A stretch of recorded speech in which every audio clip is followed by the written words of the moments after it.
Oi pessoal, estou aqui para avisar vocês, já estamos com as nossas palestras presenciais, nossas doutrinárias, sempre com palestrantes convidados, com temas importantes, e a gente espera vocês lá. A gente precisa de contribuições para manter a nossa sede funcionando, precisamos pagar as nossas contas e nesse período tudo fica muito mais difícil. Então a gente conta com você. Um beijo e até daqui a pouco. Que os irmãos espirituais de luz e os mentores dessa casa me ajudem a passar o que eu estudei. Agradecendo a Cátia, né, pelo convite que me fez, porque foram vários convites. Então, eu acabei aceitando esse, né? E a partir do momento que a gente aceita fazer um trabalho assim, é interessante porque a gente aprende mais, né, do que o que a gente passa. Porque a gente está sempre em constante aprendizado, né? E isso nos ajuda a ser mais dedicados, né? Porque eu estou falando, quem vai ouvir primeiro sou eu, né? Quem está ouvindo primeiro sou eu e também as pessoas que vieram aqui, né, para passar. Então a gente vai fazer a interação. E eu escolhi falar sobre os seguidores de Jesus, né? Que foram diversos. Jesus, quando ele começou o início da sua pregação, ele começou a pregar por Nazaré. Só que lá, ele não foi muito bem aceito, né?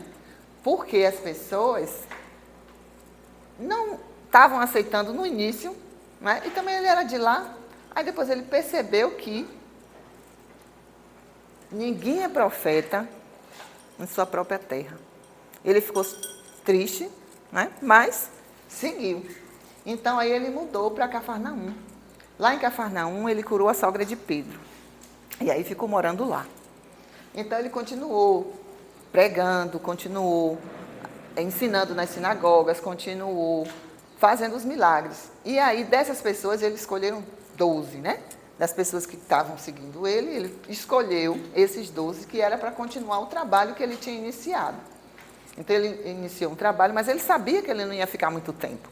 Então, como ele não ia ficar muito tempo, precisava de pessoas para poder continuar o trabalho. Então, escolheu essas pessoas e aí continuou, né, nessa pregação, ensinando, levando o evangelho, curando pessoas, fazendo aqueles milagres. E aí cresceu a sua fama em toda a Galileia. Né, a fama dele foi crescendo, tanto que depois ele nem pregava mais nas sinagogas, porque a quantidade de pessoas era tão grande que ele ia para os montes, embaixo das árvores, lugares, ambientes maiores, que comportassem mais pessoas. Mas de todos esses seguidores, que não foram nenhum desses 12, eu vou falar em especial de um que eu achei bem interessante. Bartimeu. Bartimeu, a gente vai ver uma cena sobre a história de Bartimeu. Em todos os 4 evangelhos ele fala de Bartimeu. Todos os 4. Mas a melhor narração, a mais completa, é a de Marcos, capítulo 10, versículo 46 a 52. Que é mais completa um pouco, apesar de que é bem pequenininha, né? É bem pequenininha, mas ela é bem interessante. A gente vai ouvir, depois a gente conversa sobre, certo?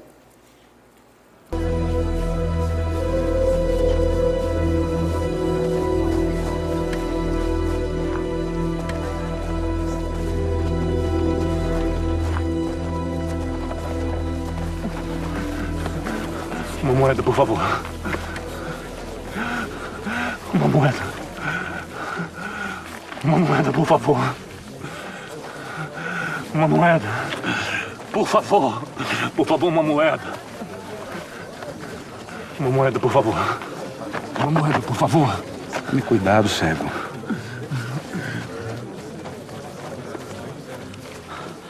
Mestre, não quer parar e descansar um pouco? Está muito quente. Jesus quer continuar, Natanael. Descansamos mais tarde, vamos.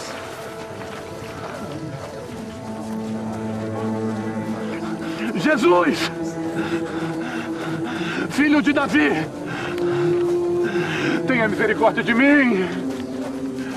Jesus! Parem de gritar. Deixe o Messias em paz, ele tem uma missão.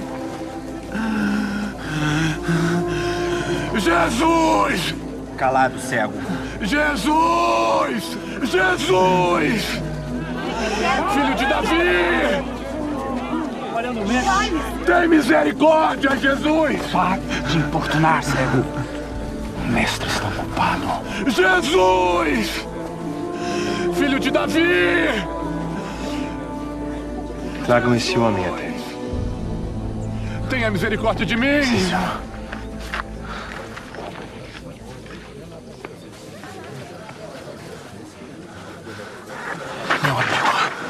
Meu amigo tem bom ânimo. Ele está te chamando. Vamos. Vamos. Isso.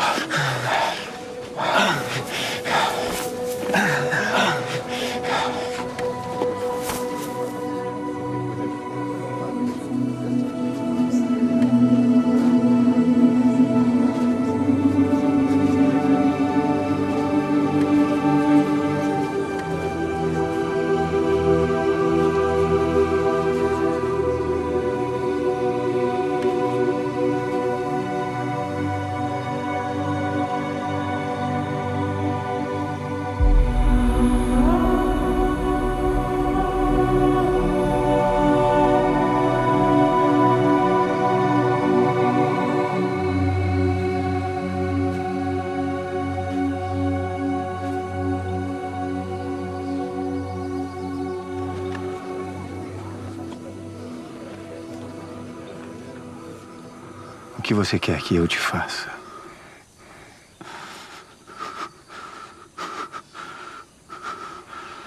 Senhor.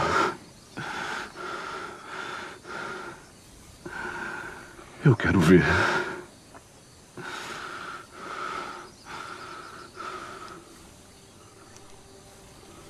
Vá.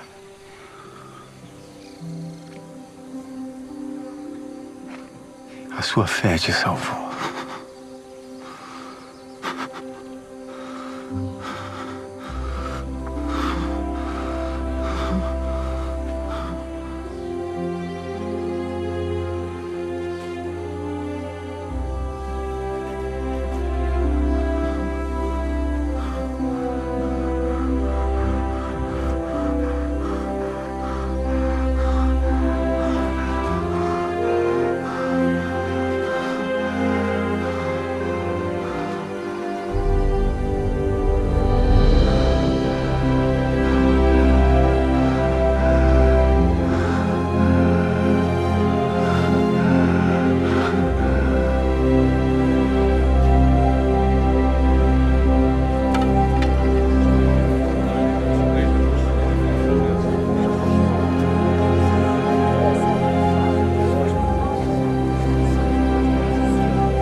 Obrigado, Messias.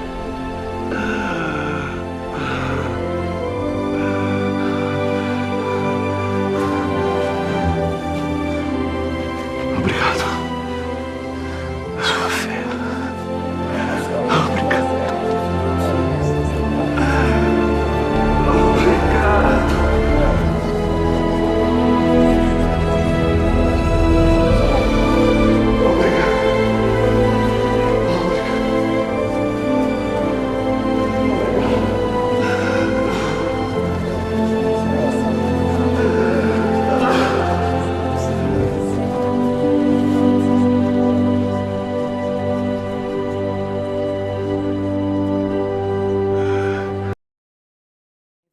Essa passagem dele é bem interessante, porque, se vocês notarem, na hora que Jesus passou, ele estava ali à margem pedindo esmola, mas eu não sabia quem era, no primeiro momento, né?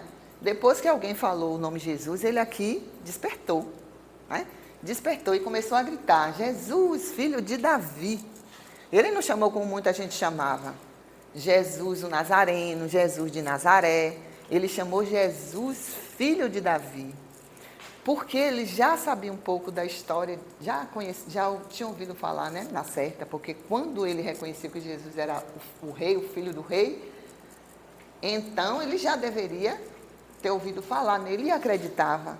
Então, quando ele viu, ele levantou e a oportunidade foi aquela, e foi o que ele fez, ele começou a gritar, porque era a única coisa no momento que ele tinha, era a voz, né? Porque ele não podia ver, então ele não sabia nem que lado Jesus estava com aquela multidão toda. Então o que ele tinha era a voz. E ele gritou, e gritou mais alto. Apareceu as pessoas que, não, pois o mestre, não fique gritando, porque sempre tem aquelas pessoas, né, que você vai fazer alguma coisa, aí quer tirar você para não fazer. Mas ele não se intimidou não. Ele continuou gritando até ele ser ouvido. E na hora que ele foi ouvido e que Jesus chamou que levasse ele, né? Que trouxesse ele, traga até a mim, ele levantou, e não sei se vocês prestaram atenção, ele largou a capa que ele estava, né? Aquilo ali foi de uma fé tamanha, porque, bora um pouquinho nessa capa, né? Aquela capa significava todo o bem que ele tinha. Porque quando ele era pequeno, aconteceu que o pai dele não tem isso na Bíblia, nas escrituras não tem lá, isso são os historiadores que falam, né? O pai dele era um general lá em Israel, depois ele se aposentou. Quando ele se aposentou, aí ele foi ser comerciante, e aí virou um próspero comerciante. Mas quando os romanos pegaram o poder, confiscaram os bens dele todo, tiraram o soldo era a aposentadoria que ele tinha, e ele ficou na completa miséria. E aí ele ficou muito revoltado, e aí o que foi que ele fez? Começou a ir contra o governo. Mas só que eles eram impiedosos, né? Então, quando souberam que ele estava fazendo essas reuniões, contra o governo, tendo aliados, ele foi preso e foi sacrificado, foi morto, né? Foi morto tanto o pai quanto a mãe do Bartimeu. Então, Bartimeu, com 9 anos na época, normalmente ele sacrificava as pessoas, né? No caso os pais, que estavam naquela rebelião. As crianças, segundo eles, eram poupadas, mas poupadas de que maneira? Cegavam elas, para que quando elas crescessem, elas não tivessem a mesma coisa, não fizesse a mesma coisa que os pais estavam fazendo, né?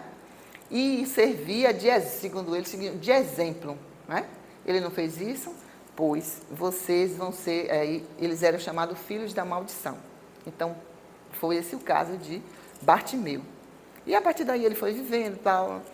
Só que, mesmo lá quando ele cresceu, ele foi crescendo, vivendo do jeito com as pessoas ajudando e tal. Mas aí, até para mendigar, precisava-se ter uma credencial para isso, porque não podia, né? Então, recebia aquela capa. E naquela capa ainda havia uma frase, né? Esse homem é um miserável, vive de esmola. Então, como ele era cego, não tinha um ofício, não tinha estudo, não tinha nada disso, ele vivia de esmola. Então, ali era todo o bem que ele tinha. Todo o bem que ele tinha era aquela capa. E na hora que Jesus chama ele, ele larga a capa. Só que ele largou a capa ali no meio da multidão, né? Aquele pessoal todo ali. Será que se ele voltasse para pegar, ele ia achar? Não sei. Talvez sim, talvez não, né? Talvez não achasse.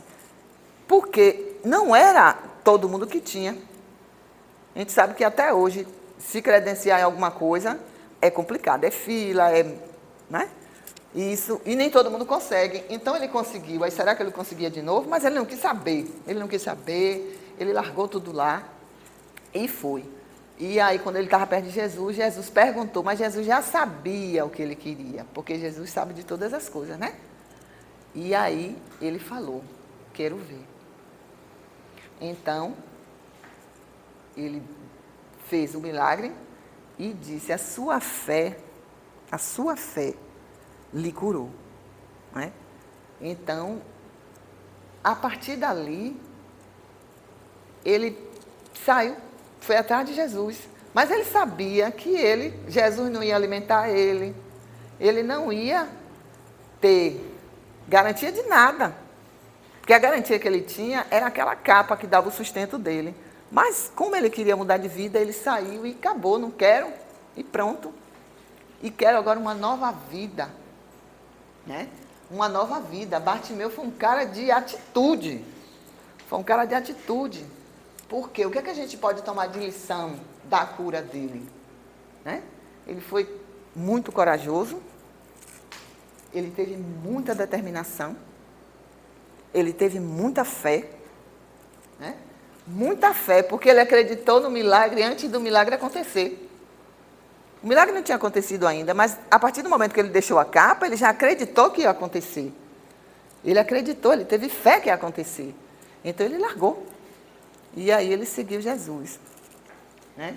Então, fica essa lição para a gente, que eu achei interessante, esses pontos aí. Fica para a gente de lição. Mas, hoje, o que caracteriza um seguidor de Jesus hoje? Né? O que caracteriza hoje? Se a gente lembrar um pouco da história do cristianismo, nada foi estático, né? Aconteceram muitas coisas mesmo. Tiveram avanço, muita mudança, retrocesso. Por que retrocesso? Porque o pessoal achava que os seguidores de Jesus seria daquela forma, né? E aí teve guerra em nome de Jesus. Guerra em nome de Jesus.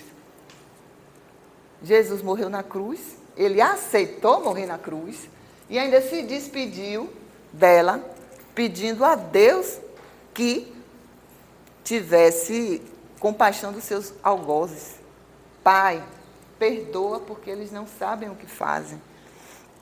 Então, ele viu tudo que aconteceu dessa forma e a gente travou guerra lá na Inquisição e tantas outras coisas, tantas atrocidades que fizemos. Né? E aí foi seguindo, porque tinha aquela mentalidade, né, que os seguidores de Jesus a gente poderia classificar pela posição social, pela imposição das ideias, pelo separatismo e tantas outras coisas. Esses eram seguidores, naquela época, sim. Né? Teve também a reforma de Martinho Lutero, que aí, se algumas coisas que a igreja estava conduzindo, ele não estava aceitando. Então, teve a separação. E daí surgiram várias denominações. Né? Várias denominações. Mais de 1000 em todo o mundo. São válidas? São. Por quê? Porque elas também tiveram avanços. Ela também foi importante nas pesquisas. Né? Foi muito importante. Mas não é só isso. Não é só isso. Né? Não é só isso. Então, várias conquistas tiveram da cultura, da inteligência, dos padrões de justiça, do progresso material e etc. Mas não é só isso que vai caracterizar um seguidor de Jesus. Não é você estar numa instituição, porque é muito fácil você ir para uma instituição e dali você vai, assiste os ritos, depois você vai para casa. Não, não é bem assim. A gente tem que entender que não é só isso. Né? Aí tem uma proposta do mestre lá em João 13, 33. Como é que a gente vai reconhecer um seguidor de Jesus?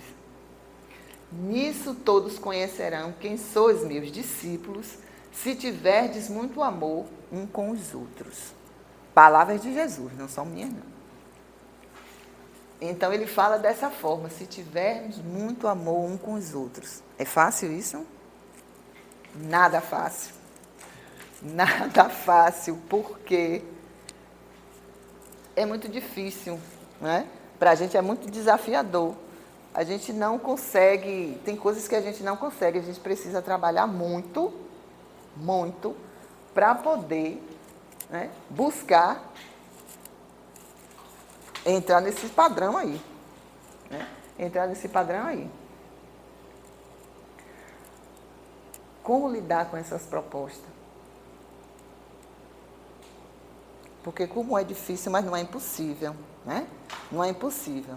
A gente tem que entender que qualquer denominação, ela é importante, tanto quando a gente é católico, quando a gente é protestante, quando a gente é budista, né? Qualquer uma religião, a gente pode buscar fazer esse trabalho. Mas essa edificação tem que começar da gente. Porque aquelas melhorias que tiveram em relação ao progresso social, às leis, né, à justiça, às instituições, todas aquelas coisas são importantes, são. Mas ela pode, num dado momento, se desvirtuar. Né? Pode se desvirtuar e aí não servir ao propósito como deveria. Então, por isso que a gente precisa ter um norte, a gente precisa ter uma bússola, a gente precisa ter alguma coisa que norteie isso, porque se não tiver, a gente não consegue, a gente não vai conseguir ir adiante, certo? Então, lembrar como lidar com isso, né? Então, essa é uma proposta. Lembrar que não depende de coisas externas. Às vezes, a gente pensa que está fazendo algo de material, dando alguma coisa, doando a uma instituição.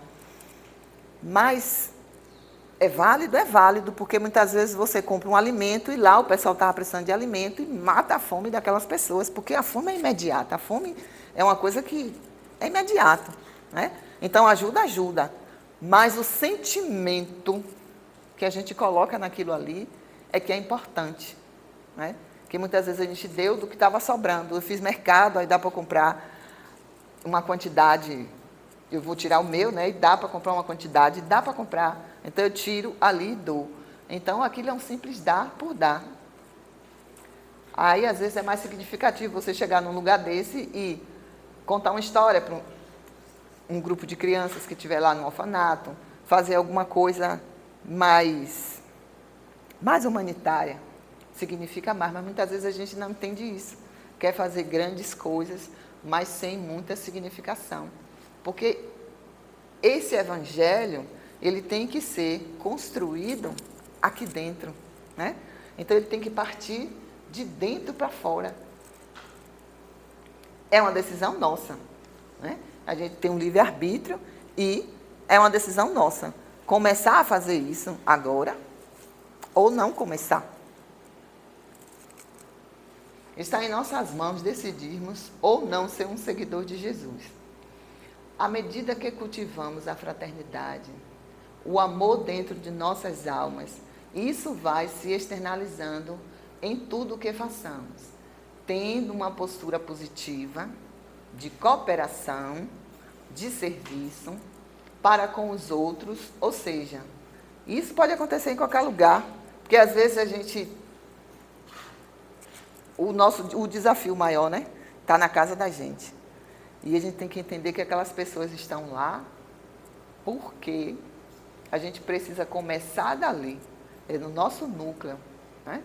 Problemas a gente tem em todo lugar, e principalmente em casa, porque são pessoas diferentes, são pensamentos diferentes, mas estão ali, tem um propósito anterior, né? Se a gente acredita na vida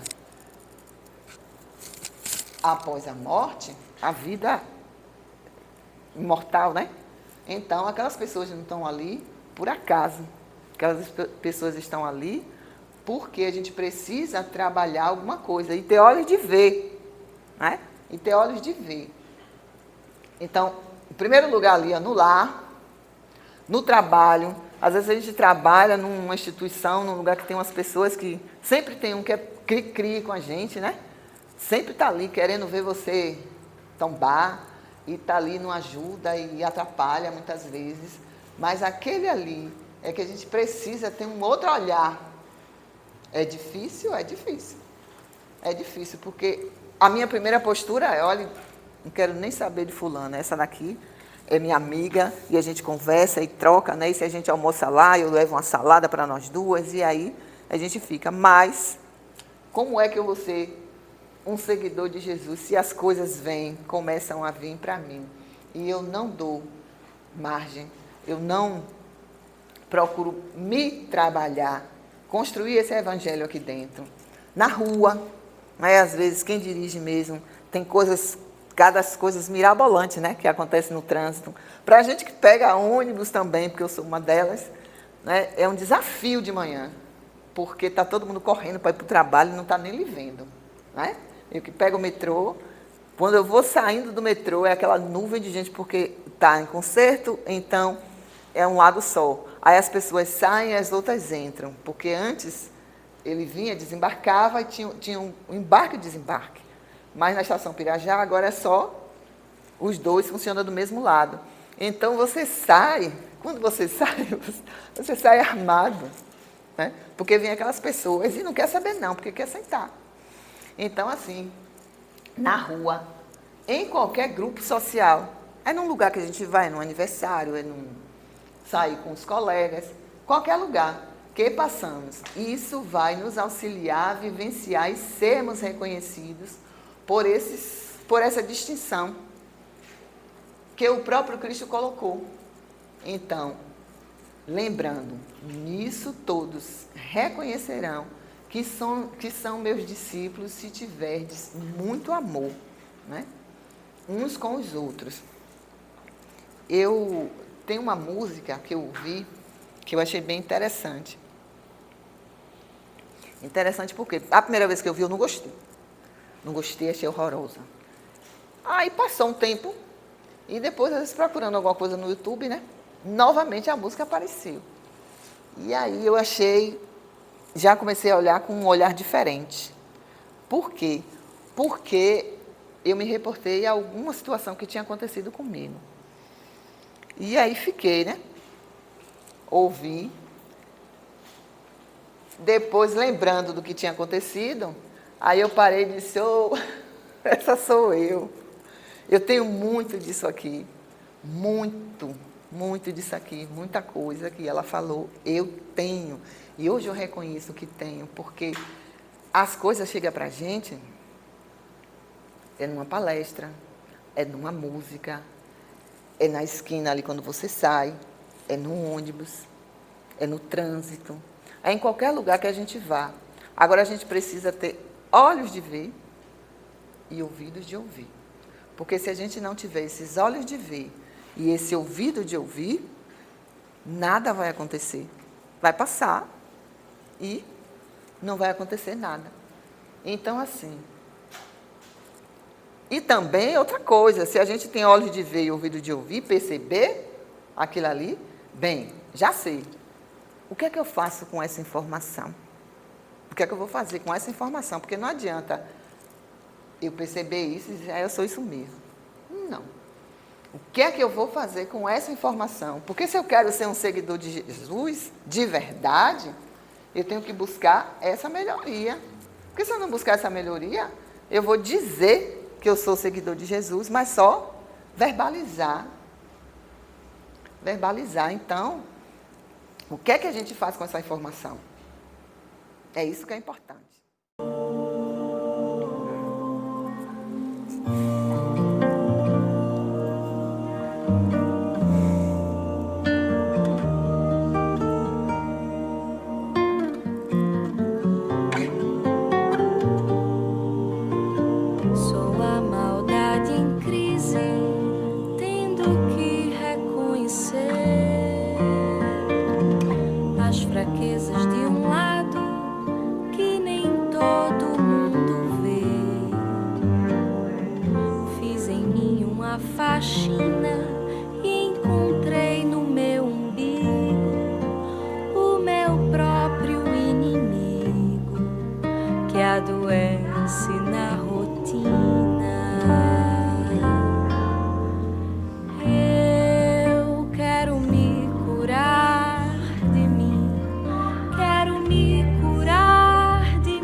Quero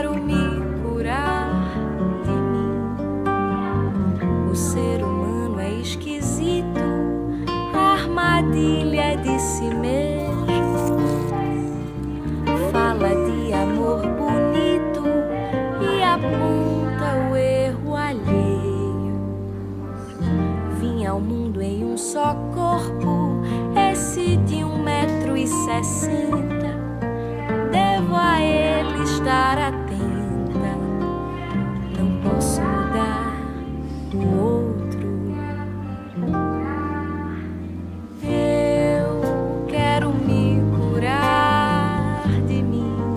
Quero me curar de mim. Quero me curar de mim.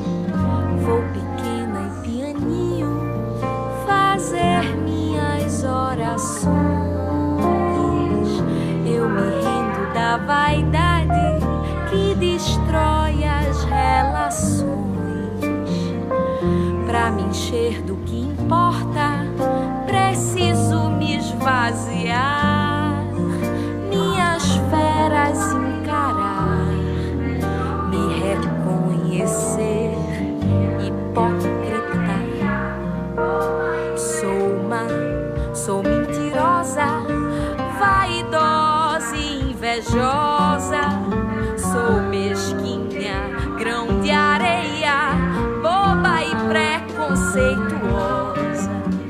Sou carente, amostrada, dou sorriso e sou corrupta, malandra, fofoqueira, moralista, interesseira. E dói, dói, dói me expor assim.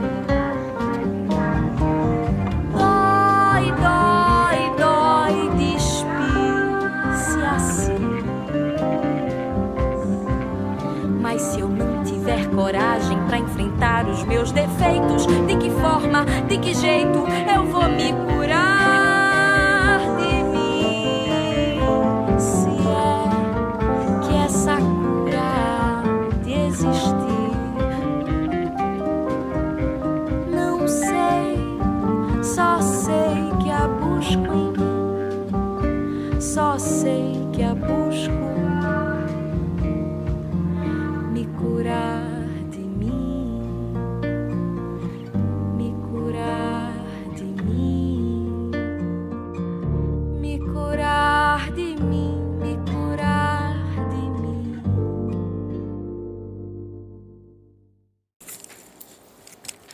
Forte, né? Forte, muito forte. Mas, enfim, a gente tem que buscar essa cura no que a gente reconhece que não é bom. Porque se a gente quer ser um seguidor de Jesus, a gente precisa encarar nossas feras, né? Esse livro é bem interessante. Tem na livraria, viu? Se vocês quiserem depois. E tem uma aqui na página 156, eu marquei um pedacinho aqui que tem, é bem interessante. Ó. Criar padrões de comportamentos positivos. Ele dá algumas dicas, hein? Pois comportamentos são hábitos, e nossos hábitos determinam a facilidade de aceitarmos ou não as circunstâncias da vida. Conscientizarmos de que somos seres humanos livres por natureza, mas também responsáveis pelos nossos atos. Nossos atos e pensamentos. Pois recebemos por herança natural o livre-arbítrio. Cultivemos constantemente o autoconhecimento, reforçando nossa visão nos traços de nossa personalidade que já conhecemos, buscando nossos traços interiores que ainda não nos são desconhecidos, analisando as opiniões de outras pessoas que, ao contrário de nós, já conhecem o nosso perfil psicológico, aceitando plenamente nosso lado inadequado, sem jamais escondê-lo de nós mesmos e dos outros, tentando, porém, equilibrá-lo. Meditemos, pois, sobre essas ponderações que, com certeza, nos ajudarão a libertar-nos dessas necessidades constrangedoras, cuja verdadeira matriz se encontra intimamente em nós mesmos. Então, tem várias outras dicas que ele dá aqui, que é bem interessante mesmo. Se a gente quer, se a gente é, ou se a gente quer melhorar, ou quer ser esse seguidor de Jesus, como ele falou, né? Que vai se reconhecer, portanto, se amarem. Então, se a gente se reconhece, logicamente, a gente trabalha isso. Trabalhando isso, a gente vai poder olhar o outro com outros olhos, né? E tem um trechozinho aqui no final dessa edição aqui. Na verdade, ele é do livro Céu e Inferno, o trechozinho que tem aqui. É uma pergunta que Kardec faz. Oh, meu Deus, cadê? É uma pergunta que Kardec faz ao espírito quando ele está fazendo. Ele ainda está escrevendo o Evangelho, né? Ele ainda estava confeccionando o Evangelho, e aí ele tem a oportunidade de conversar com esse espírito e ele faz uma pergunta. Aí a pergunta que ele faz é essa: o que pensais da nova obra em que trabalho nesse momento? Aí o espírito responde: esse trabalho de doutrina terá uma influência considerável. Aí aborda as questões capitais, e não somente o mundo religioso encontrará nela as máximas que lhe são necessárias, mas a vida prática das nações dele, aurirá excelentes instruções. Fizeste bem em adotar as questões de alta prática moral, do ponto de vista dos interesses gerais, dos interesses sociais e dos interesses religiosos. A dúvida deve ser destruída. A terra e as suas populações civilizadas estão prontas. Já há bastante tempo que os amigos do além-túmulo arroteiam. Lança, pois, a semente que te confiamos. Porque já é tempo que a Terra gravita na ordem irradiante das esferas e que saia, enfim, da penumbra e dos nevoeiros intelectuais. Termina a tua obra e, com a proteção do teu guia, o guia de todos nós, e com o auxílio devotado de teus mais fiéis espíritos, em cujo número queira sempre incluir-me. Então, o recado não foi eu que dei, não, está dado aqui, né? E o norte, nossa bússola, a gente tem vários, né? A gente tem o Evangelho segundo o Espiritismo, a gente tem o Livro dos Espíritos, a gente tem toda a codificação. Se a gente tem alguma dúvida, né, é só recorrer a esses livros que são importantes, porque há quanto tempo eles foram escritos e hoje eles são tão atuais, né? E se a gente quer ser esse verdadeiro servidor de Jesus também, a gente precisa ter esse cuidado, a gente precisa ter essa fé, a gente precisa ser reconhecido como ele falou. Sereis reconhecido por muitos se amarem, né? Então, esse é o meu recado. E a gente deve pensar também, lembrar de Bartimeu, né? Bartimeu deixou a capa dele. Quando eu estava estudando sobre Bartimeu, aí eu me lembrei de Paulo. Paulo também tinha uma capa. Só que a capa de Paulo era diferente da de Bartimeu, né? A capa de Paulo era uma capa suntuosa, era uma capa, deveria ser bordada a ouro, né? Era uma capa do poder, era a capa. Mas ele teve, quando ele resolveu ser um seguidor de Jesus, ele também teve que deixar a capa. E aí, como Bartimeu deixou a dele pobrezinha, mas era o que ele tinha, era toda a riqueza que ele tinha.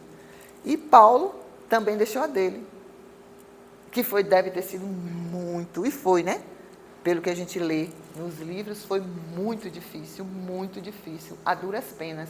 Mas ele deixou, né? Mas ele deixou. Então, assim, a gente precisa ver qual é a nossa capa. Qual é a capa que eu preciso deixar para ser realmente um seguidor de Jesus? E decidir se quer deixar ou não, né? Obrigada.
aniversário.